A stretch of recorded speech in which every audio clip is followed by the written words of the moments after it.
Good morning, everybody. It's really nice to see everybody here. I don't know, did anybody clock that this session had a title? Mm-hmm. Kind of, or did they just blur? Yeah, it was called, it had a proper title, it's called It's Right Where You Stand. I thought you probably would miss it.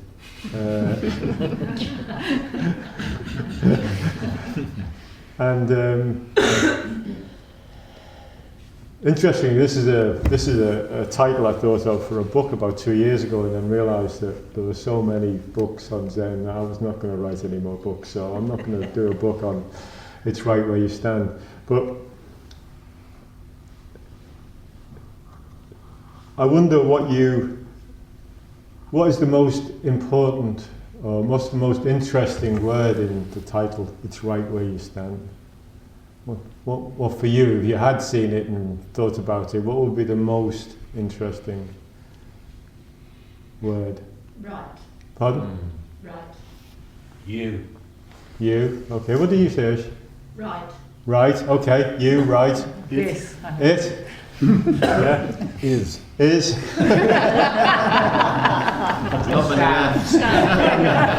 You see, it's a great title for a book, because the whole book would be, each chapter would be on each word. So it would start with it's and da-da-da-da. So you know, you've already got the book going. Yeah. Okay, well for me, you know, they're all interesting, but not the most important, but the most interesting is it's. What is this it's? It's right where you stand. It is. What is the it's? What is it? What is this it that we're talking about? It's right where you stand. It is right where you stand. What's the it? So that's the area I wanted to think about today. But perhaps more importantly, it's a constant reminder to me, but we all practice, I imagine, you know, to cope with life, to accept life, to imagine how it will be sometime in the future, if we work well and if circumstances change, maybe life will be better, all those kind of questions that come up. We think that there's something stopping us right now, and if things were different, maybe we would be more committed to the practice, or we would find it easier, or we will find some place in the future that's a nicer place to be. And I'm guessing that you all finally know that that's a daydream.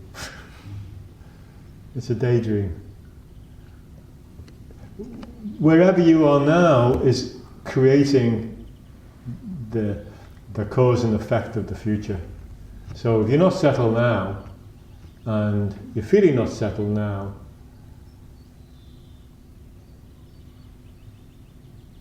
the chances are you're not going to be settled in the future. That sounds like a hard message, but so when I'm saying it's right here now, I really mean it. You know, it really is right here now. You can accept your lives as they are right now, or you can postpone it and defer it to the future and think that at a different time and in different circumstances, only then will I accept my life. And certainly from my own pragmatic experience, that isn't the case. It just isn't the case. So I really encourage you to use the Sesshin to at least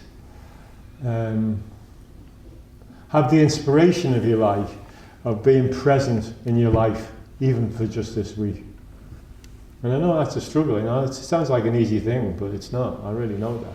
But the Sesshin gives us a really good opportunity to feel what is it like to just be settled?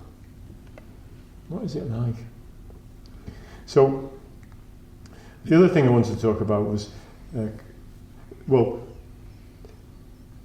do most folk know that one of the ways this practice is described is it's called the practice of not knowing. The practice of not knowing. Why do you think it's called the practice of not knowing? What's the advantage in not knowing? Why is it the practice of not knowing?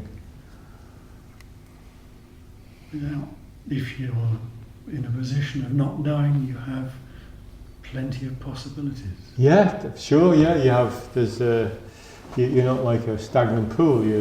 It's open. Yeah, it's spacious. Yeah, that as well. But there's also another dimension to it.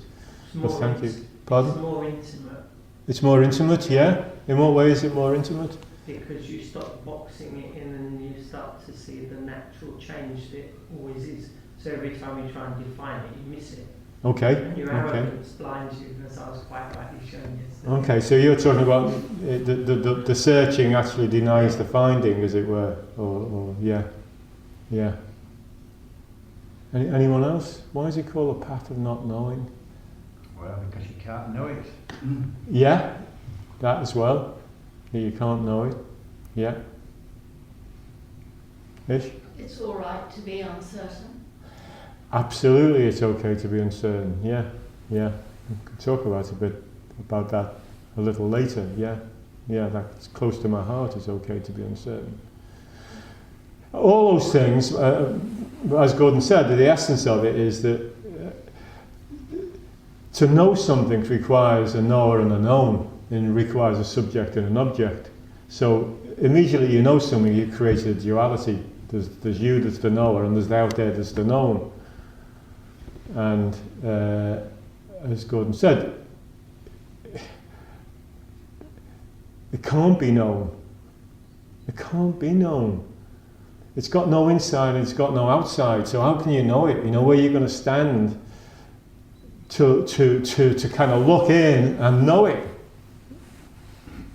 So when we say it's not near, it's not far, in one of the sutras, we are saying it's right here now. It's right under your feet. You can't objectify it. Every time you move, walk, speak, it's it.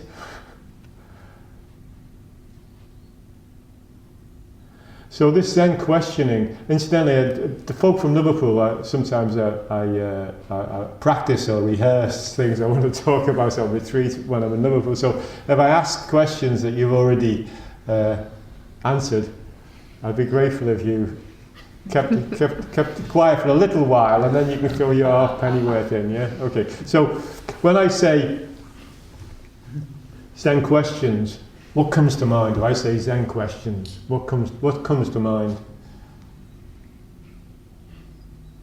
Puzzles. Puzzles? Yeah.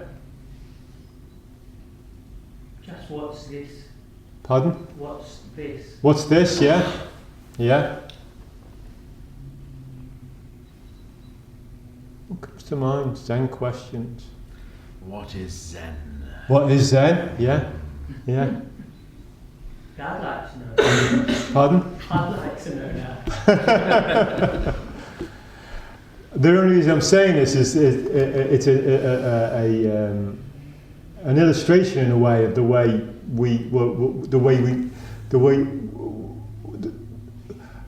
we kind of think in a particular pattern. Because when I say Zen questions, what I imagine is that you're thinking, what is a Zen question? But in this case, questions is a verb. Zen questions. It questions things. It's not a Zen question. Zen questions. That's the very bare bones of it, that it questions things. And to be present to the question, to be sitting upright in Zazen, is itself complete. It's okay to be right now, right this person who's living the question. So the practice is really about expressing the question. It doesn't, as soon as you feel like you've answered the question, you're stuck.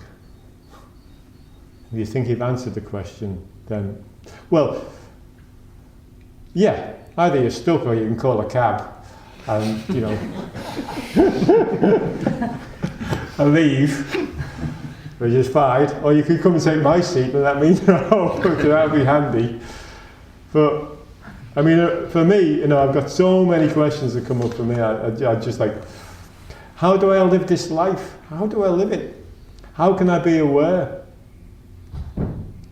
How can I move beyond, that human pettiness and greed, anger and delusion? How do you do that?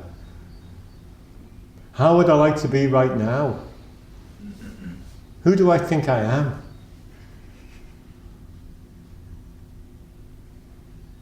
How did I get to be the way I am? What is peace of mind? There's so many questions.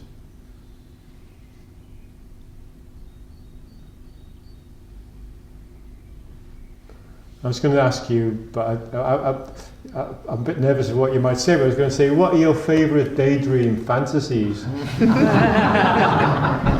then I thought you'd probably say chocolate or sex or something, so I thought, but you know, what are our favourite fantasies? But they really give us a clue.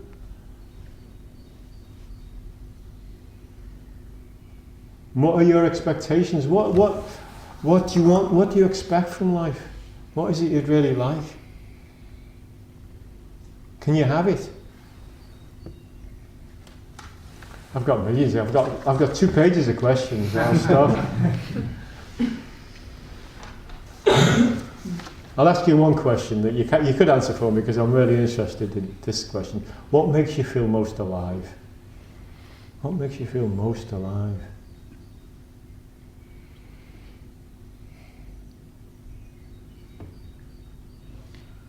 For me, being in the natural environment.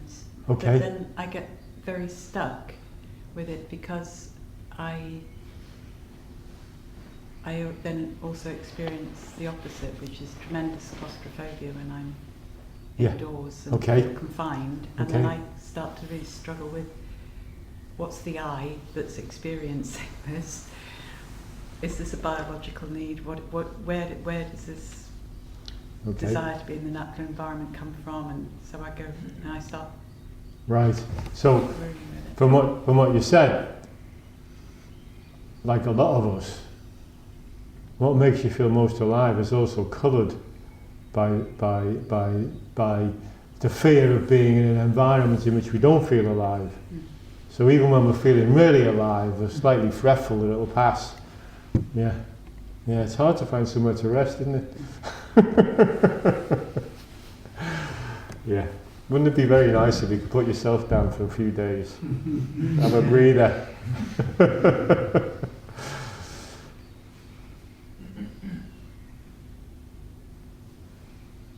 So, there's another question.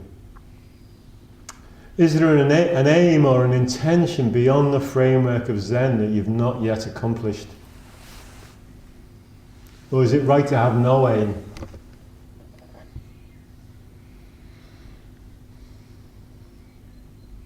From a Zen perspective, is it right to have no aim, or is it wrong? It's essential. It's essential. Essential for you. Yeah. Yeah. Because if you have, going back to your duality thing, if you have an aim, you're trying to achieve. Will you make it personal? If I have no aim, can you just make it really personal? If I have no aim, what? If I had no aim, I'd be present here now. Okay, sure, I agree with you. Yeah. So how do you transcend that? Where you have no aim, but an aim's important, because without an aim we wouldn't be here. Is that right? I mean, without an intention to come, you wouldn't be here.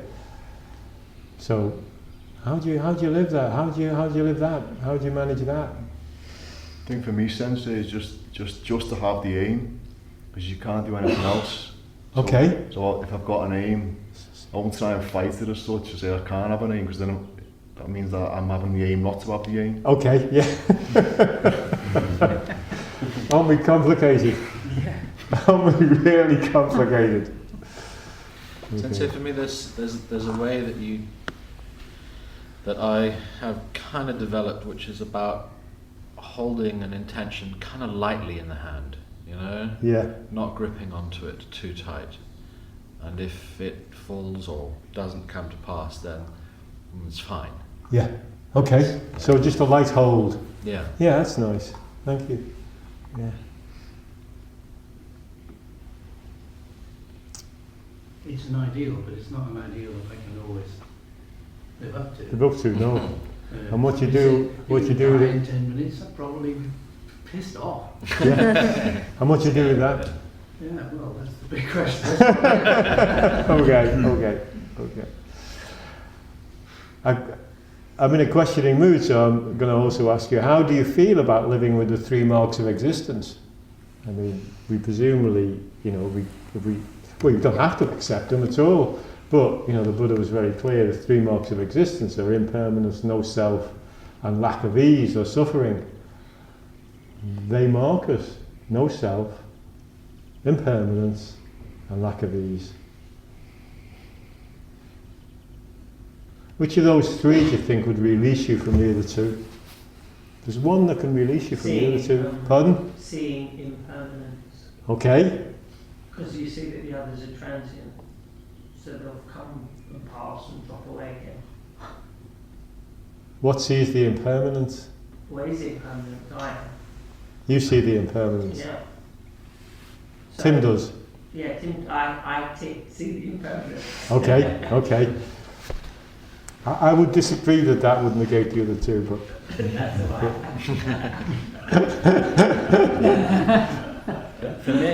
For me, it's just accepting that they're facts and trying to embrace them as much as I can. Okay. And to, as much as I can, to be the flow of that impermanence if I can. Okay. Not to try and escape it, I suppose. To me, no self generates the other 2. Yeah, it's the sense of self that's it's. I mean, if we're really, ruthless with ourselves, it's our sense of self that is worried about no self and suffering and impermanence. If my sense of identity and all the things that I call Dave Scott disappeared, and I was just present on a moment-to-moment basis, then I would, as Tim, you were kind of getting there, but I would be impermanence. I wouldn't be, and if I was impermanence, and this is the paradox, if you are impermanence, then it's not impermanent. Permanently impermanent. Well, if you are impermanence, again, there isn't anything separate from you saying that this is impermanence and this is a problem.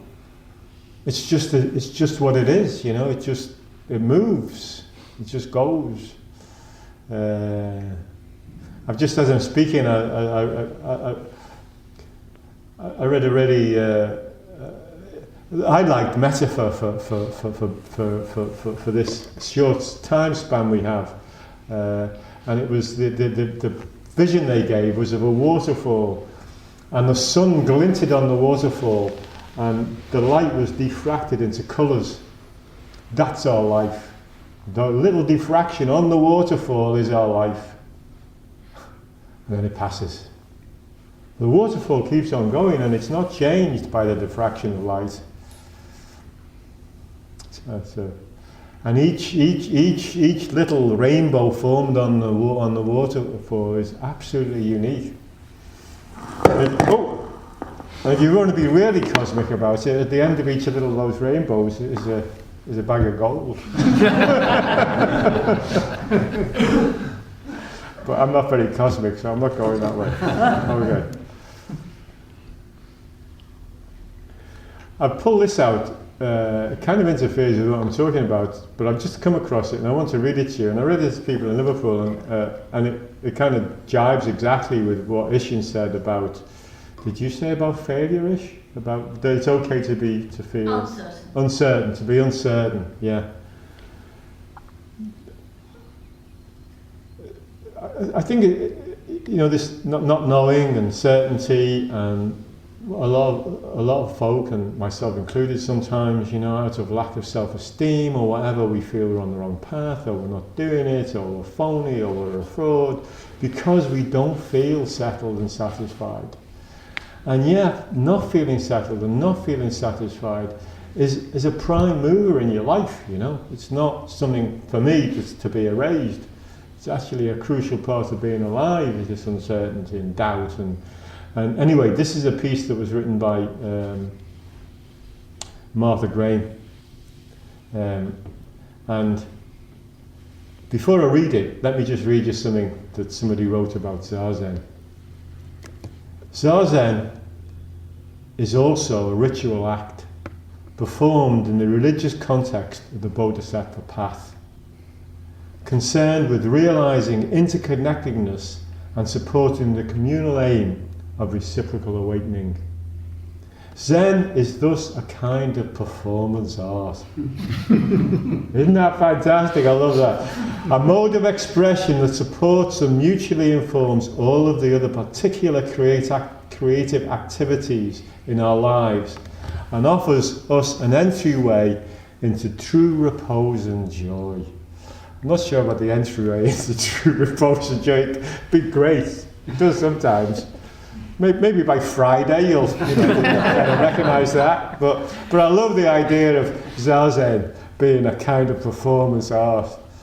I was thinking, when we do service, it's like theatre, and it makes it much more fun when we do service. If you see it like theatre and really join in, and have a go. It's not some dead thing that we're all on automatic chanting. We're all doing our bit, Sometimes I have the lead role, and sometimes other people have the lead role, and So anyway, so this is what Martha Graham wrote, which adds to the idea of a performance art. You all know Martha Graham, the woman who founded a particular form of dance, and the Martha Graham style. I think Martha Graham studio in New York's famous, is it? Is that right? Yeah. Anyway, this is what she says. I love this. There is a vitality, a life force, a quickening that is translated through you into action. And there is only one of you in all time. There is only one of you in all time. This expression is unique, and if you block it, it will never exist through any other medium and will be lost. The world will not have it. It is not your business to determine how good it is, not how it compares with other expression. It is your business to keep it yours clearly and directly, to keep the channel open. You have to keep open and aware directly to the urges that motivate you. Keep the channel open. No artist is pleased. There is no satisfaction whatever at any time. There is only a queer, divine dissatisfaction. A divine dissatisfaction. A blessed unrest that keeps us marching and makes us more alive. Isn't that wonderful? A divine dissatisfaction and a blessed unrest. So, it's really important not to feel that you're failing or you're not succeeding when unrest and dissatisfaction arises, and to keep the channel open. And for me, in the Zen context, to keep the channel open, what it means is that when we sit and when we allow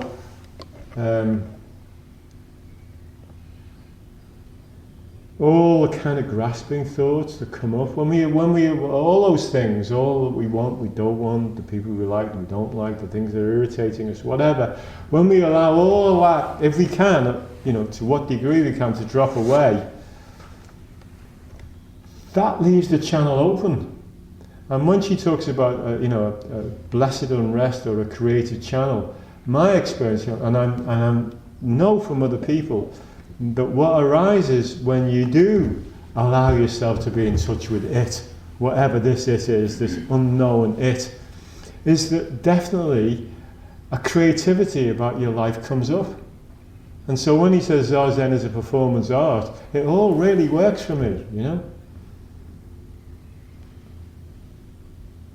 Although it sounds unlikely that we're all performance artists, but I do like it. Just hope nobody cuts their wrists or does anything of that stuff, Who was that? Was there a performance artist that allowed people for days on end to just hug her? Marina Abramovich. Yeah, how brave was that? Yeah, just to really let go, just to really let go and allow whatever happened to happen. Yeah. Okay, so what I really wanted to talk about was this. Well, I've got a column, which it's a very familiar column, And I'd not thought about it, but I came across it, and I used it in a talk in Liverpool last week. But it really struck me as opportune and appropriate to this session, i.e., it's right where you stand. And it's the goose in the bottle. And we can talk about this a lot, and some folk, you all know it.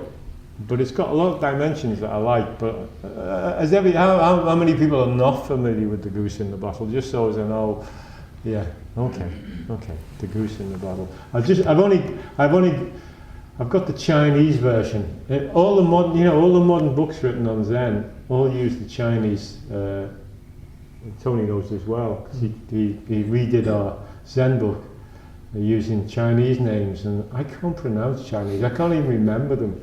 So it irritates the hell out of me. I must prefer them to in Japanese. I can say Basho easily, or Joshi, or whatever. I've got, what have I got here? I've got Lu Gang of the Tang Dynasty, who was styled Jing Shan. So I guess that means his mates called him Jing Shan. And he was a man of Wu Prefecture. I'm not sure how important this is, but he was a man of Wu Prefecture. And he was also an inspector of Sichuan and a member of the Supreme Court. So I suppose this is all laying the groundwork for the fact that he was quite a heavyweight in his day. And he says that Nanquan, what's Nanquan's? Nansen. Nansen. He says, see, isn't Nansen much easier to say than Nanquan? Yes, very glad I've got Tony here. Anyway, so Nanquan says, I raised a goose in a bottle, and it gradually grew too big to get out. Now, without damaging the bottle or injuring the goose, how would you get it out? Nanquan called to him, Sir? Lu Gang responded, yes, and Nanquan said, it's out. At which, of course, you all know what happened to Lu Gang at that point. He was fully awakened. It's wonderful, these stories. You're always guaranteed a redemptive ending. You never have an ending where the poor guy was sent packing and, totally unrealised. They're always realised. It's a bit disconcerting, really, because it never happened to me. Anyway, so this is the picture. We'll reframe it. Imagine like one of those bottles that you put a ship in. It's got a little narrow neck, and there's a goose in there that's grown large. How would you get the goose out the bottle without breaking the glass and without killing the goose? I know some of you know this answer well, but there are a couple of dimensions to it that are interesting. What's the bottle, anyway? Oh no, tell me first of all, sir, I'm running ahead. For those of you who don't know this koan, how do you get the goose out the bottle? You don't need to be embarrassed, by the way, there's no right, we've all failed miserably on lots of koans, so don't worry about whatever you want to say. How the hell do you get the goose out the bottle without it? Kill it, smashing the glass or killing the goose. Open the bottle? Pardon? Open the bottle? No, the neck's too narrow to pull it out. Okay. Not without killing the poor thing. Presumably there's no bottle. Pardon? Presumably there's no bottle. What do you mean, presumably? let's have a bit of kind of weight behind this answer. Like no bottle, you could say. Come on, you No bottle! Okay, very good. Very good. So there's no bottle. What's stopping the goose getting out? The goose. Okay. No goose either. No goose either. Okay. No goose either. It tends to run away with one. Okay. So we've got a few answers. No bottle, no goose, and maybe no goose and no bottle. No out. No out. That's good. No out. Making Okay. do. Pardon? Making do. Making do. Did you say? Yeah. Making do with what? The goose and the bottle. Pickled goose.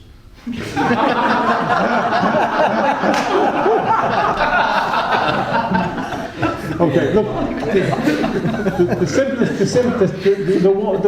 simple answer to this, which is usually used, is that, as you say, there's no goose and there's no bottle. That's one way to look at it. Because who put the goose in the bottle in the first place? You do it yourself. Who put the goose in the bottle? I did. You do Yeah, it you did it in your head, didn't you? We do it all the time. You know, we put ourselves in situations that we feel trapped or contained. We put ourselves in a bottle. You put the goose in the bottle, so you can just go, the goose is out. You know, that's one way to look at it. But there's a more interesting way. Yeah. What is the bottle? What is the bottle? Your life. Yeah, it's your life. And inside that bottle, we do it all the time. We create things to protect ourselves. You know, when we're younger or whatever, we create all kinds of situations to allow ourselves to feel safe. Finally, down the line, we suddenly realised that in that search for safety and to reassure and to reinforce our own sense of who we are and our own sense of our own self, suddenly we find we're trapped. We're in a bottle. And we made it, you know. We made the bottle. And it's sometimes that difficult as getting the goose out. We feel that constricted, but we don't know how to move. We're stuck, we're trapped in a bottle. And we created it. And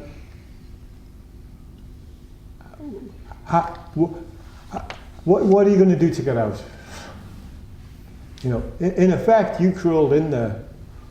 You crawled in and you grew, and you got older, and you suddenly found you were limited, and you didn't feel free. What happens? How do you get free? Do you want to be free? Sorry. Don't think of the goose and don't think about the bottle. Say it a bit louder for me. Don't think of the goose and don't think of the bottle. Okay.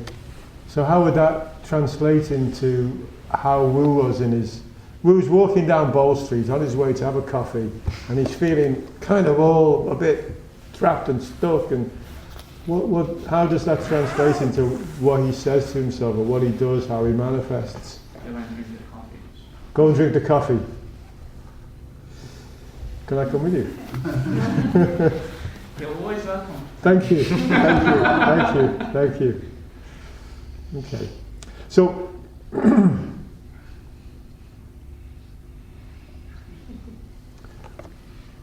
what's outside the bottle? What's you know, if we're not in the bottle, what's outside? And I wanted to read you something.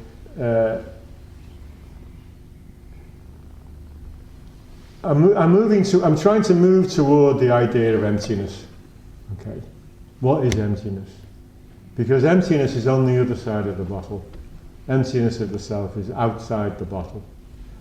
And you know, we have this idea of samsara, of suffering, and of nirvana, of feeling fine, and you know, it's a good place to be, and samsara is a bad place to be, so on and so forth. Let me read you something, and then I want to come back and read you a quote from that I've got to be really careful with, because we have a neuroscientist here who may straighten me out, but I hope you'll give me a break. Yeah, okay. So this is what somebody wrote about samsara and nirvana, and I'll read you the quote from Eagleman, who's a neuroscientist. Ignorance is a fundamental inability to recognize the infinite potential, clarity and power of our own minds. It's as if we were looking at the world through coloured glass. We could put bottle in there. Yeah? It's as if we're looking at the world through coloured glass. Whatever we see is disguised or distorted by the colours of the glass. On the most essential level, ignorance distorts the basically open experience of awareness into dualistic distinctions between inherently existing categories of self and other. So it's a bit of a mouthful at the end. But it's basically saying that at the most essential level, the ignorance, greed, anger, ignorance, distorts the reality of the underlying reality of interdependence. Okay? So this is what Eagleman, this is a quote, I wrote it down from a newspaper. He did a series of 6 programs on the brain. He says, it's a bit, yeah. Your brain, that's your own, takes what it needs to make a world. Locked in the darkness and silence of your skull, it doesn't see, smell, hear, taste or touch anything. Rather, it makes a world that works for you out of electrical impulses flowing from your eyes, ears, nose and skin. The real world smells of nothing and is colourless and tasteless.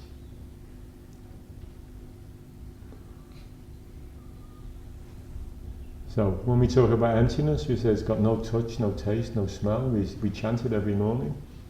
But the Buddha arrived at this intuitively, which is really powerful, I think. So let me just say that again.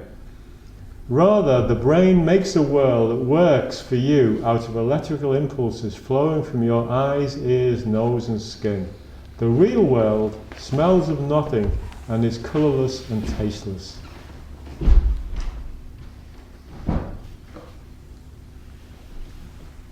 Is it something I said, Paul? It's okay, don't worry. So, he says, the thing about it being colourless, etc., is what we would find so strange about reality if we could somehow see it. However, if we could see it, it would be not us seeing it.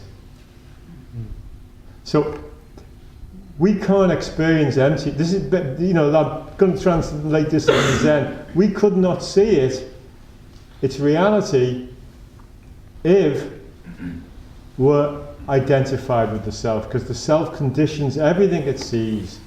So Eagleman said that of all the inputs that come into your head, the brain only responds directly to 40% of them. The rest, the brain cognizes or decides that from these particular signals, I will make this picture, I will make this thought, I will make this idea.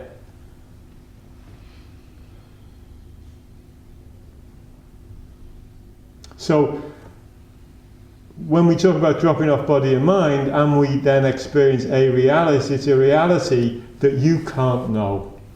Because if you're there, you're not seeing it. It's going to be conditioned.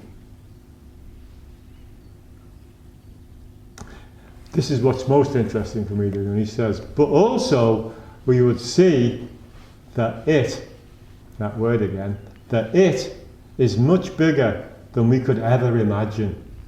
We see only, I can't manage this figure, he says, we see only 1/10 trillionth of the electromagnetic spectrum, and that is visible light. So we only see one immensely tiny particle of what's going on. Which is pretty, gives us some scope to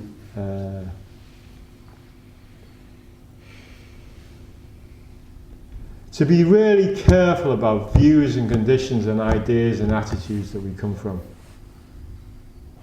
It is one minute perspective.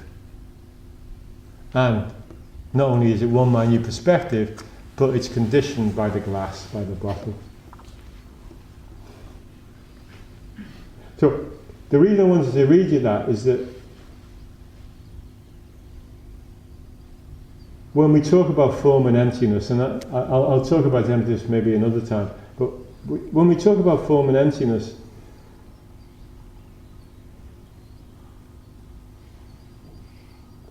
reality is neither of those things. They're just words that we use. We use words in order to allow us to talk and discuss about these things. But reality is right where you stand. That's it. It's right now.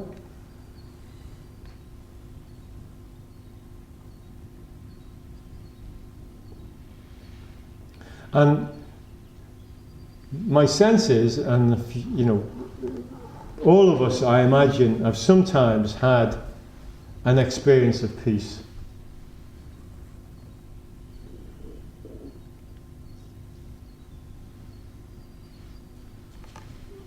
When we are feeling at peace, we're not thinking about form and emptiness. We're not thinking about realization, enlightenment. We're not thinking that we're not good enough. We're just present to the moment. And if you boil all this down, like you kind of take a fruit juice and you boil it until you get this real syrup. The real syrup of this practice, and which is so difficult, is being present on a moment-to-moment basis. And for some of us, it's more of a struggle than others. It's not a struggle for me. But that for me, that's finally what it boils down to. And within that, our struggle, if you like, or for me, our challenge is, how do we become comfortable with ourselves? We have to learn to be comfortable with ourselves and not someone else. We can't be comfortable for someone else.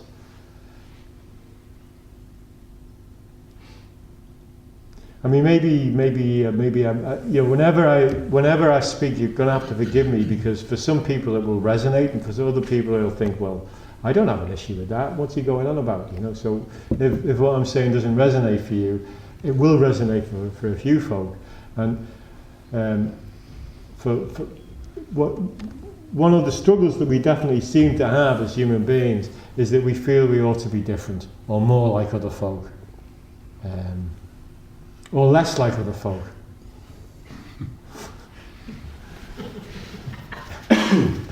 How do we accept ourselves? How do we come to terms with all those different selves in us that squabble? How do we really, really own up to the fact that you are the only person that's fully equipped to lead your life? You're uniquely and totally fully equipped to lead your life. And as it said in that quote, your life is unique, and if you don't manifest it, and what you don't manifest won't be manifested. The world won't have that particular flavour, that particular colour, that particular texture, flavour that you bring. So it's you can see it as performance art if you like. That's your job. Your job is to entertain the rest of us with your own unique being, and I'll try and entertain you with mine. So I'll act like an Alistair. You can act like an arse, yeah, and we'll tell you. no, like an Alistair. Oh, like an Alistair! Okay. Although it's really telling that you misheard me. So you'd act like an Alistair arse then, yeah? I know where I stand now. You know where you stand? Yeah. This not knowing thing, I was thinking, I don't know if any of you have had this experience. I'm going to stop in a second, but I know that I'm sometimes frustrating for folk because I don't have any answers, or I'm kind of resistant. I either don't have them or I'm resistant to giving answers. But the source of this for me is, have you ever been on, like to the cinema you're going with somebody who knows the story and they tell you, or you're going on holiday with somebody and you don't know the area but they've been there, and before you arrive they tell you what to expect. And then when you're there, they keep pointing out things that you should go and do and see, you know. And you're thinking, Jesus, that's just like a fresh, you know, leave me, I want a fresh experience of this. I don't want your experience. I want a fresh experience. I want my experience of it. And that's what I really, you know, it's right where you stand. It's your experience. It's your own fresh experience. And, you know, to have answers to questions denies the freshness of your own view, your own conclusion, which is just as valid as anyone else's. You know, the Buddha says if you don't find it under your own lamp. I think that's great. You know, find it under your own lamp. It makes life much more interesting. Anyway, I'm done on you. So I'm happy to for anybody to say. Disagree, have their own view, ask me a question, whatever. We've got 5 minutes. Sensei, so the expression that's come into my mind is something about that my life's going to happen despite me. Yeah. Okay. Yeah. You know, this feeling of, well, I get up in the morning, I breathe in, I breathe out, I breathe in, I breathe out, and at some point I die. Yeah. And what happens in that space between is, you know, either I can sort of be part of it, or it just kind of happens. Okay. Yes. And yeah, I guess you could be the passenger or the driver. Yeah, and it's connected with that is something about, I don't know that I can quite formulate this into a question, but it's to do with there being some kind of space between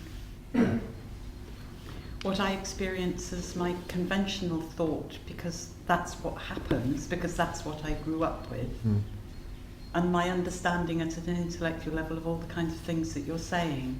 But I know the minute I leave this room, my conventional, habitual thinking mind kicks back in, and kind of that it has to be there, that I won't get through the rest of the day without it. No, you won't.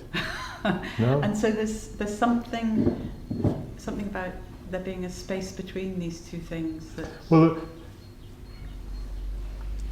your comment is how do you transcend those two polar, you know, this and this? How do you manifest? Not excluding either, but including them and transcending them and being out of that. Yeah, it's a great comment. It's one we all have. Thank you. Thank you. So, regarding the theme of the ineffability of it. Yeah. And the doctrinal explanation of 3 marks of existence being impermanence, no self, and suffering. Considering the ineffability, would you say that actually those 3 marks are rather the finger pointing at the moon rather than the moon itself? Say it louder for me. Would you say that, considering the ineffability, would you say that those 3 marks are just also the finger pointing at the moon rather than the moon itself? Yeah. I would.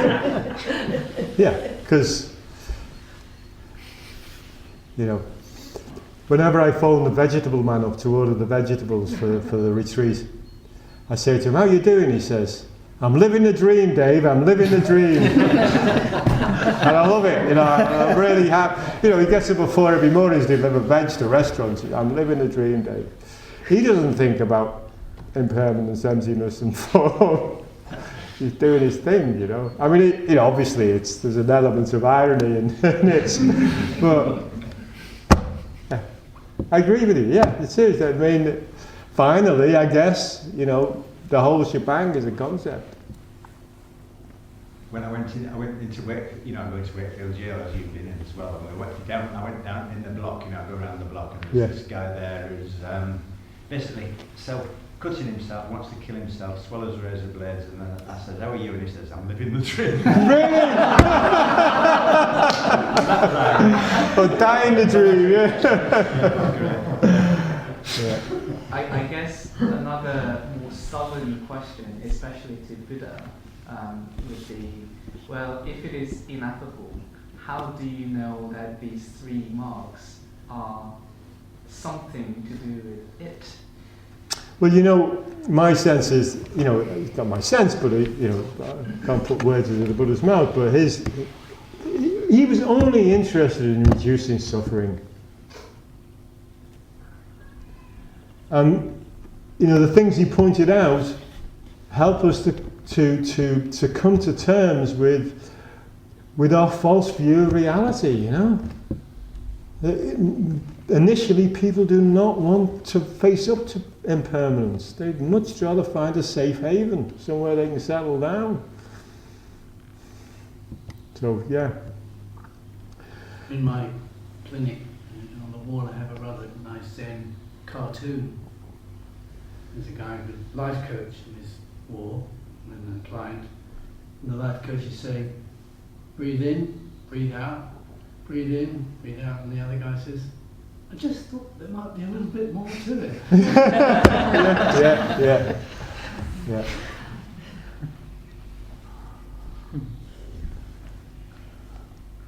I have a cartoon I keep in my drawer, and I like it because it's a man with a rucksack, because it kind of reminds me of me as well, you know, it's a guy with a rucksack, and he's climbing a mountain in Tibet, and he's saying to himself, I'm searching for my true self. And you see him, he reaches the top of the mountain, and there's a cave. And looking out of the cave is him in a business suit with a briefcase and a bowler hat.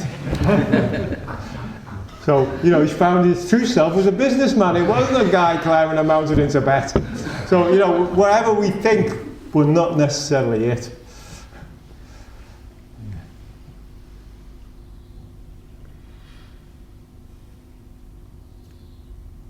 Could you say any more about the goose in the bottle? I felt like there was some more to be said about that.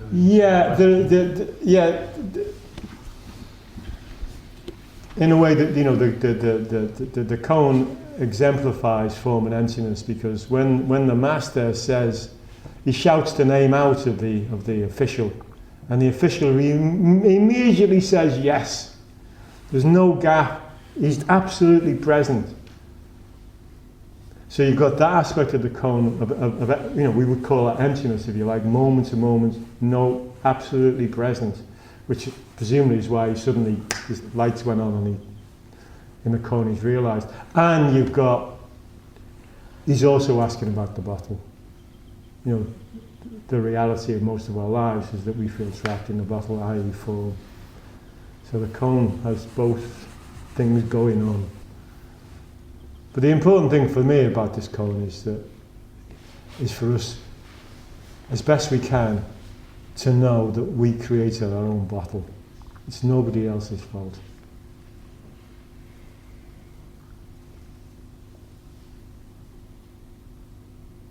I felt there was such a lot to try to get from your metaphor of Zen.